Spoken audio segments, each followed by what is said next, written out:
الحمد لله وحده، والصلاة والسلام على من لا نبي بعده.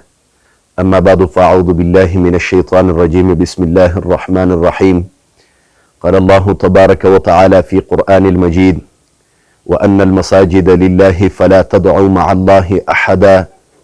صدق الله العظيم، وصدق رسوله النبي الكريم، ونحن على ذلك لمن الشاهدين والشاكرين. إخواني المسلمون، كما ترون حيث نقف في هذا المسجد أنه يعمل، لكن الآن لقد توقفنا للتوئي عن العمل بسبب نقص المال ولقلة المال، ولذلك هناك مناشدة لجميع المسلمين، كما قال النبي صلى الله عليه وسلم: من بنى لله مسجدا بنى الله له بيتا في الجنة.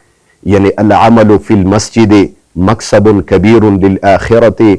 وهكذا كثير من الأحاديث وأقوال الصحابة قد تدل على فضل بناء المساجد ومكاتب الدينية، لأنه سيعلم فيه من القرآن والأحاديث. كما ترون الأطفال يقرؤون القرآن تحت أديم السماء، لأنه ليس له سقف، ويجلسون على الأرض الباردة. ولذا من جعل فيه حصة لنفسه بأن عمل فيه أو أنفق فيه ولو قليلا، ويكون له صدقة جارية ويستفيد منه بعد الموت إن شاء الله. إخواني المسلمون، فالرجاء أن تساعدنا ويكون لكم صدقة جارية إلى يوم الدين. وبارك الله فيكم، وأطال الله في عمركم، وأبقاكم للخير بالصحة والعافية، وتقبل الله منا ومنكم صالح الأعمال. اللهم آمين يا رب العالمين. والسلام.